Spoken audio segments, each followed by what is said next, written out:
Önümüzde Iğdır maçı var. Bu haftadan sonraki haftada Iğdır maçımız var. Iğdır maçında taraftarımızın stadyumda bugüne kadar sergilediği duruşu sergileyerek, takımını sahiplenen, değerlerini sahiplenen bir duruş sergileyerek bu yapılan hakarete, ayrımcılığa, cinsiyetçiliğe karşı en sağlıklı duruşu sergileyeceğini düşünüyorum ve buna davet ediyorum. Şimdi az önce söylediğim gibi bu malum takım taraftarı simgeleri çok iyi kullanan bir akla sahip.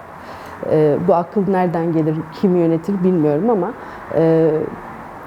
evet, Kürt kadın hareketini, evet, Kürt kadın hareketinin öncülüğünü, gücünü, örgütleme gücünü hedef alan, aslında bu sergilenen şeyle Kürt kadın hareketinin dönüştürücü gücünü de hedef alan bir çalışma ya da işte bir davranış, yaklaşım ortaya koydular. Elbette ki seçilen kişi çok süzülerek, birçok şeyi süzülerek seçilmiş bir şahsiyet.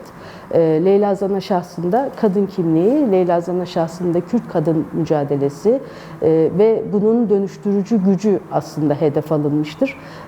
Biz de bununla bunu da anladığımızı gösteren bir yerden önümüzdeki haftaki Iğdır maçında kadın taraftarlarımıza ücretsiz bilet temin edeceğimizi söylüyoruz ve tribünlerde daha fazla kadını görmek istediğimizi belirtmek istiyoruz.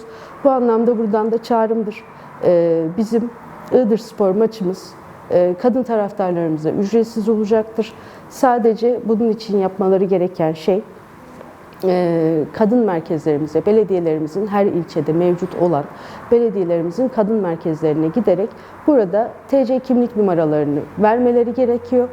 Biz bu TC kimlik numaraları üzerinden tanımlamalarımızı gerçekleştireceğiz ve kadın taraftarlarımıza özgü, özel, ücretsiz bilet ile tribünlerimizde kadın sayısının artmasını, özellikle bu maçta daha fazla kadın tribünde olarak, kadın hareketi olarak, kadın olarak o tribünlere en güzel cevabı vereceğimize inanıyoruz.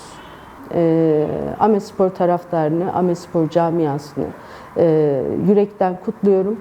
Bu anlamda bugün hedef olan süreç, eğer bir stadyum tribününden hareketle baltalanmaya çalışılıyorsa, bu Ahmetspor'un gücünü de göstermektedir. Aslında